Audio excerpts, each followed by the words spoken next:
This channel is for CSE, ICSE board, JAC board and other remaining board.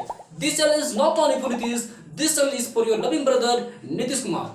Guys, आज हम लोग जो है जर्नल एंट्रीज पढ़ने वाले हैं, वो भी आपका जो जर्नल एंट्रीज का जो कंसेप्ट होता है ट्रेडिशनल कंसेप्ट और एक होता है मॉडर्न कंसेप्ट. इसके अलावा एक मैंने एक्सपीरियंस के आधार पे एक देसी कंसेप्ट लाया हूं और आज उसी कंसेप्ट के आधार पे सारा क्वेश्चंस के बारे में हल करेंगे, मीनिंग को भी समझेंगे और इसमें किस तरह से जर्नल का फॉर्मेट कैसा होता है, इन तमाम चीजों के बारे में पढ़ने वाले हैं दोस्तों.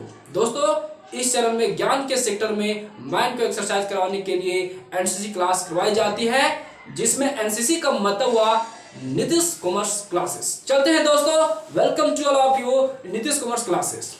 चलते हैं दोस्तों, देखिए आज जो हम लोग पढ़ने वाले हैं इस टॉपिक का नाम है जर्नल एंट्रीज. क्या नाम है? Journal entries. सबसे पहले यह जानना पड़ेगा कि जर्नल होता क्या है. इसको हिंदी में बोलते हैं रोजना मचा. हिंदी में बोलते हैं रोजना मचा. तो जर्नल क्या होता है कि जब बिजनेस में कोई भी लेन देन होता है तो उस लेन देन को जो होता है एक तिथि कर्म अनुसार अर्थात कह सकते हैं क्रोनोलॉजिकल ऑर्डर में लिखा जाता है दोस्तों. उसे हम लोग बोलते हैं जर्नल. किस ऑर्डर में? क्रोनोलॉजिकल ऑर्डर का मतलब हुआ किसी भी बिजनेस में होने वाले लेन देन को डेट तिथि कर्म अनुसार लिखना है. जैसे कोई आदमी अगर जनवरी 1 को परचेज किया, उसके बाद जनवरी आपका 3 हुआ, उसके बाद जनवरी 5 होगा, मतलब डेट जो बढ़ते हुए जाएगा असेंडिंग ऑर्डर में बढ़ते जाएगा. तो कोई भी बिजनेस में जो भी लेन देन होता है उस लेन देन को जो है क्रोनोलॉजिकल ऑर्डर में अर्थात तिथि कर्म अनुसार लिखा जाता है, उसे बोलते हैं दैट इज कॉल्ड जर्नल. जैसे एग्जांपल के तौर पे राम नाम को कोई बिजनेसमैन है, वो क्या किया आपका जनवरी 1 को माल खरीदे, फिर जनवरी 2 को क्या किया कुछ माल बेचे, जनवरी 5 को जो है फिर आपका जो है फर्नीचर खरीदे, उसके बाद डेट के अनुसार बढ़ते जा रहे हैं, तो उसे बोलेंगे दैट इज कॉल्ड जर्नल. ठीक है. अब दोस्तों जर्नल बनाने से पहले क्या होता है दोस्तों कि 3 कंसेप्ट दिया हुआ है. 2 कंसेप्ट है आपका बुक में. एक को बोलते हैं ट्रेडिशनल कंसेप्ट, एक को बोलते हैं मॉडर्न कंसेप्ट. ट्रेडिशनल कंसेप्ट में क्या है? रियल अकाउंट, पर्सनल अकाउंट और नॉमिनल अकाउंट, इस चीज के बारे में पढ़ते हैं. मॉडर्न कंसेप्ट में क्या है? जैसे इनकम अकाउंट अलग खुला हुआ है, एक्सपेंसेस अकाउंट अलग खुला हुआ है, इन तमाम चीज के बारे में दिया हुआ है. लेकिन इसके अलावे भी जो है एक नया कंसेप्ट जो है बनाया गया है मेरे द्वारा एक्सपीरियंस के आधार पे, उसे बोलते हैं देसी कंसेप्ट. इसमें किसी भी तरह का आपको जो है रूल्स आपको रिमेंबर करने की जरूरत नहीं है दोस्तों. तो देखते हैं कि कौन कौन सा ऐसा नियम पढ़ने की जरूरत नहीं पड़ेगी, आप एंट्री पास कर लीजिएगा.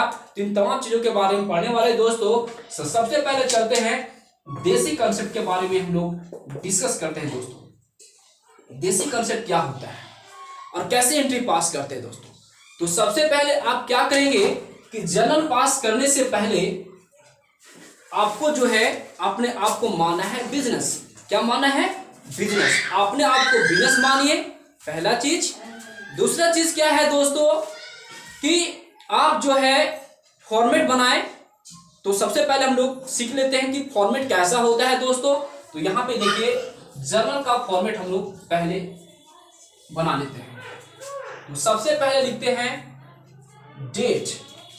आपका जो है डेट लिखेंगे और देखेंगे कि किस तरह से हम लोग जो है बनाते हैं. तो सबसे पहले क्या करेंगे दोस्तों, जर्नल का फॉर्मेट खींचते हैं. डेट, पार्टिकुलर्स, यहां पे होता है लेजर फोलियो, इसके बाद होता है अमाउंट डेबिट रुपीस और एक होता है अमाउंट क्रेडिट रुपीस. ये होता है दोस्तों इसका फॉर्मेट. पहला होता है डेट, इसके बाद होता है पार्टिकुलर्स, इसके बाद होता है एलएफ लेजर फोलियो, यहां पे होता है अमाउंट, यहां लिखते हैं डेबिट रुपीस और यहां लिखते हैं अमाउंट क्रेडिट रुपीस। इसके पहले दोस्तों आपको जो है यहां पे लिखना पड़ेगा इन द बुक्स ऑफ, जो बिजनेस का नाम दिया रहेगा, जैसे नरेश के बुक में पास कर लिखेगा नरेश, और यहां पे लिखेगा जर्नल एंट्रीज। ये हुआ इसका फॉर्मेट दोस्तों। अब देखिए क्वेश्चन एक लेते हैं। जैसे क्वेश्चन है दोस्तों, मान लेते हैं पहला question, goods purchase for cash, goods purchase for cash 1 lakh, 1 lakh का माल खरीदे। तो इसका कैसे हम लोग एंट्री बनाएंगे, इसको बोलते हैं देसी कंसेप्ट। क्या बोलते हैं? देसी कंसेप्ट जो बनाया गया दोस्तों। तो दिया हुआ क्वेश्चन में कि नगद माल खरीदे 1 लाख का, तो हम है अपने आप को क्या मान रहे हैं? बिजनेस मान रहे हैं। हम है बिजनेस, अपने आप को बिजनेस मानिए। और दूसरा चीज यहाँ पे ध्यान दे रहे हैं दोस्तों, एक होता है डबल स्पीड कंसेप्ट। बिजनेस में हमेशा कोई भी लेन देन होगा तो बिजनेस में असर जो है 2 जगह पे पड़ेगा दोस्तों। एक में क्या होगा, कोई चीज आएगा, और दूसरा क्या होगा, एक तरफ से आपका बिजनेस में जाएगा। इसे बोलते हैं डबल एस्पेक्ट कंसेप्ट। तो यहाँ पे आप देखिए, हम अपने आप को बिजनेस मान रहे हैं, आप भी बिजनेस मानिएगा। तो यहाँ पे क्या आ रहा है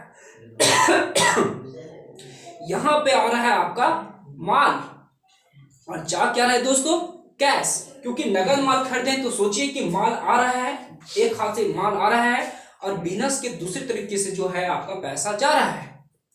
तो जो चीज आएगा बिजनेस में उसको हम लोग को डेबिट कर देना है, और जो चीज आपका बिजनेस से जाएगा उसे हम लोग को क्रेडिट कर देना है। तो यहाँ पे आ रहा है माल। तो माल जब आ रहा है तो गुड्स अकाउंट, इसी को हम लोग बोलते हैं परचेजेस अकाउंट डेबिट, और आपका जा रहा है कैश, तो हो जाएगा टू कैश अकाउंट। तो एंट्री आप पास कीजिए दोस्तों। जैसे मान लेते हो आपका 2020 में आपका स्टार्ट हुआ जनवरी 1 को, मान जनवरी 5 है, माल खरीदे हैं। तो यहाँ पे आ रहा है परचेजेस अकाउंट डेबिट, और जा रहा है कैश टू कैश अकाउंट। तो एंट्री क्या होगा दोस्तों? ये हुआ नरेशन। आप अगर इस तरह से पास कर देंगे तो ये नहीं पता चल पाता है कि किसके लिए है। तो हम लोग क्या करते हैं दोस्तों, उसके लिए लिखते हैं शॉर्ट डिस्क्रिप्शन कि ये किस लिए है। तो इसी को बोलते हैं नरेशन। तो माल खरीदे यहाँ पे लिखते हैं गुड्स परचेज्ड फॉर कैश, नगद माल खरीदे हैं। कितना दिया हुआ है? 1 लाख रुपीस। यहाँ पे लिखेंगे 1 लाख, यहाँ पे दिया 1 लाख, यहाँ पे लिखेंगे 1 लाख। ओके, तो मेरे ख्याल से आपको समझ में आ गया होगा। ये है देसी कंसेप्ट। आपको जो है बिना कंसेप्ट का, बिना ट्रेडिशनल कंसेप्ट और बिना मॉडर्न कंसेप्ट का हम लोग एंट्री पास कर सकते हैं दोस्तों। देखिए एक और क्वेश्चन लेते हैं। जैसे गुड्स सोल्ड फॉर कैश, नगद माल बेचे हैं 20,000 का। तो सोचिए दोस्तों, हम है बिजनेस, आपने आपको बिजनेस मान रहे हैं, आपको भी मानना है हम है बिजनेस। तो पहला चीज ये दिमाग में रखिए कि बिजनेस में क्या आ रहा है और बिजनेस से क्या जा रहा है, ये चीज आपको पहले सोचना है। तो यहाँ पे देखिए नगद माल बेचे हैं, बेचे तो कौन? हम का मतलब कौन? बिजनेस। तो बिजनेस से माल बेचा, तो बिजनेस में क्या आ रहा है? वो भी नगद माल बेचा, तो बिजनेस में जो है आ रहा है पैसा, कैश आ रहा है। तो नगद माल बेचा तो आ रहा है काउंटर में, आपका बिजनेस में आ रहा है पैसा। और जा क्या रहा है दोस्तों? जा रहा है आपका माल, गुड्स जा रहा है, तो आ रहा है कैश। जो आता है उसको हम लोग क्या करते हैं? डेबिट करते हैं। जो जाता है उसे हम लोग क्या करते हैं? क्रेडिट करते हैं दोस्तों। तो यहाँ पे माल आ रहा है तो परचेजेस अकाउंट डेबिट हो जाएगा, और जा क्या रहा है आपका? गुड्स। अभी गुड्स बेचने के रूप में जा रहा है, तो लिखेंगे बेचने के बदले हम लिखेंगे सेल्स टू सेल्स अकाउंट। तो एंट्री क्या होगा दोस्तों आपका? नगद माल बेचे हैं तो कैश अकाउंट डेबिट हो जाएगा दोस्तों, और जा रहा है आपका गुड्स, तो लिखेंगे टू सेल्स अकाउंट। अब इसको लिखना पड़ेगा शॉर्ट डिस्क्रिप्शन में, नरेशन लिखना पड़ेगा। ये क्यों पास हुआ है? तो लिखना पड़ेगा बीइंग गुड्स सोल्ड और कैश, नगद माल बेचे हैं कितना कर दिया हुआ है दोस्तों, यहाँ पे लिखेगा 20,000, यहाँ भी लिखेंगे आपका 20,000। एक और क्वेश्चन लेते हैं दोस्तों, आपको समझिएगा, बहुत ही आपको अच्छा लगेगा, ये मेरा पूरा विश्वास है कि आपको पूरी तरीके से समझ में आएगा। देखिए, फर्नीचर परचेस्ड फॉर कैश, आपका मान लेते हैं 80,000 दोस्तों। तो देखिए, आपने आपको बिजनेस मानी, हम है बिजनेस, तो बिजनेस में क्या रहा है, सोचिए, यहां फर्नीचर खरीदे हैं तो बिजनेस में आ रहा है फर्नीचर, एक तरफ से क्या जा रहा है दोस्तों, सोचिए क्या जा रहा है बिजनेस से, तो बिजनेस से आपका जो है जा रहा है आपका कैश, तो एंट्री क्या पास होगा दोस्तों, furniture account debit to cash account, जो आता है उसको डेबिट करते हैं, जो जाता है उसे हम लोग क्रेडिट करते हैं। यहाँ क्लियर पता चल रहा है अपने आप को, लेकिन बिजनेस मानिए सारा एंट्री सही तरीके से पास होगा दोस्तों। तो यहाँ पे होगा आपका जनवरी, आपका देखिए 7 मान लेते हैं, फर्नीचर आ रहा है, तो लिखिए आपका फर्नीचर अकाउंट डेबिट और जा रहा है दोस्तों that is equal to cash. यहां पे आप लिखिएगा being furniture purchased for cash, कितना दिया हुआ है 80,000, यहां भी लिखेंगे 80,000 दोस्तों।